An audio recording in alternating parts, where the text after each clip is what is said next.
हर हर महादेव मित्रों, आज के समय में इच्छाएं तो दूर, जरूरतें पूरी करना भी एक युद्ध से कम नहीं है। प्रत्येक व्यक्ति कमा भी रहा है और दिन रात कमा रहा है, लेकिन कर्ज फिर भी रुकने का नाम नहीं ले रहा। और ये कैसे समाप्त होगा?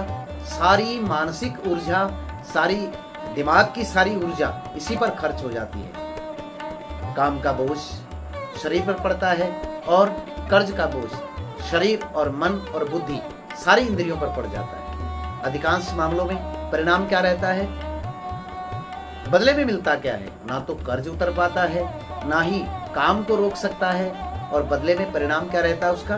क्लेश, डिप्रेशन और बीमारी। आइए जानते हैं आज की इस चर्चा में इसके कारण क्या है और इसके निवारण कैसे संभव है। तो हल क्या है इसका? समाधान क्या है? समाधान से पहले हम समस्या को समझेंगे। हर हर महादेव मित्रों, नमस्कार। आइए, स्वागत है आपका आज की इस विशेष चर्चा में। वीडियो को स्किप मत कीजिएगा। 3 समस्याएं हैं जो प्रत्येक व्यक्ति के साथ जुड़ी हुई हैं। पहली समस्या है रोग, दूसरी समस्या है ऋण और तीसरी समस्या है दरिद्रता।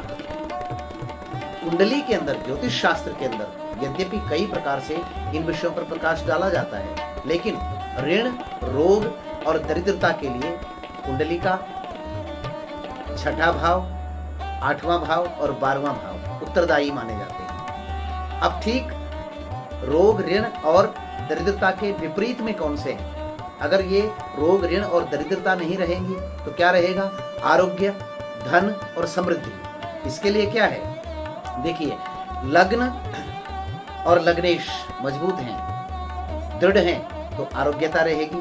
धन भाव कुंडली का जो द्वितीय भाव है, अगर वो मजबूत रहेगा, दृढ़ रहेगा, तो धन संचय, चाहे धन कमाएगा जितना भी, थोड़ा ही कमाएगा लेकिन संचित रहेगा। भाग्य भाव 9वां भाव कुंडली का, 10वां भाव कर्म का भाव और 11वां भाव लाभ का यानी आय का भाव। अगर ये 3 भाव मजबूत हैं और इनके स्वामी मजबूत हैं तो समृद्धि रहेगी। अब इस पर विचार, ज्योतिष के अनेक सूत्र हैं। अब इसके ठीक विपरीत क्या है? लग्न और लग्नेश आपका बलहीन है तो रोग आएगा ही आएगा। धन भाव कुंडली का दूसरा भाव और धन भाव का स्वामी धनेश अगर ये दुर्बल हैं, बलहीन हैं, तो धन हानि होगी ही होगी। भाग्येश, भाग्य भाव का स्वामी, कर्म भाव का स्वामी, 10वां भाव का स्वामी और लाभेश, आय भाव का स्वामी। यदि ये बलहीन है तो बदले में क्या देंगे? दरिद्रता देंगे ही देंगे, धनहीनता देंगे ही देंगे।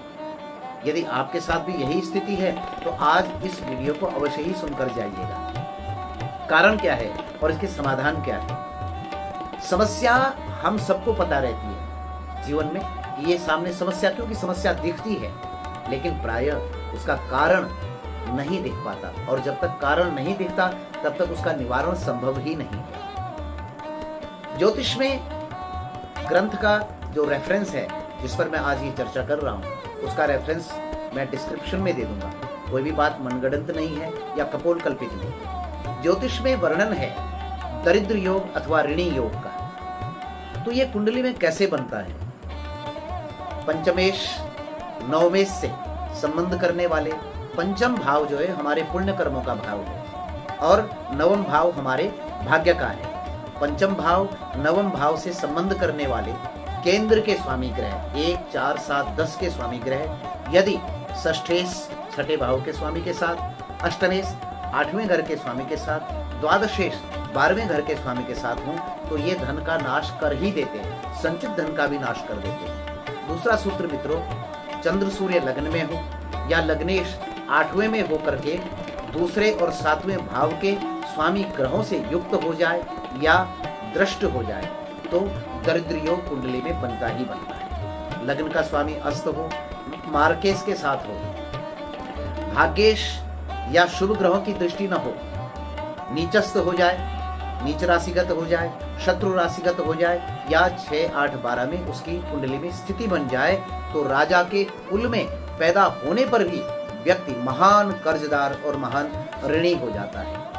ये मात्र 1-2 सूत्र हैं मित्रों। ज्योतिष शास्त्र का सारा निष्कर्ष इन्हीं पर नहीं निकलता, और भी अन्य कारण हैं। कारक ग्रहों की महादशा, अंतर्दशा, गोचर, कारक ग्रहों का प्रभाव, इन सभी पर विचार करके निर्णय लिया जाता है। कौन सा ग्रह है जिम्मेदार, उत्तरदायित्व कौन सा किस ग्रह के पास है किसी भी व्यक्ति को कर्जदार बनाने का, और उसका उपाय क्या है, शास्त्रों प्रामाणिक क्या उपाय है, यह जानने के लिए चैनल पर बने रहें। और अगले वीडियो में समाधान के साथ हम आपसे मिलते हैं। यदि ऋण, रोग और दरिद्रता ये आपके साथ चिपके हैं तो एक बार दिए गए नंबर पर अवश्य मैसेज करें और आपका समाधान तुरंत ही आपके मनोनुकूल और जिस प्रकार से आप कर सकते हैं। क्योंकि कई बार हम ज्योतिषियों के पास जाते हैं, कुंडली दिखाते हैं, ऋण हो गया तो इतने भीषण भीषण उपाय हमें बताए जाते हैं, भयंकर उपाय, उनको करने के लिए पुनः हमें कर्ज लेना पड़ता है।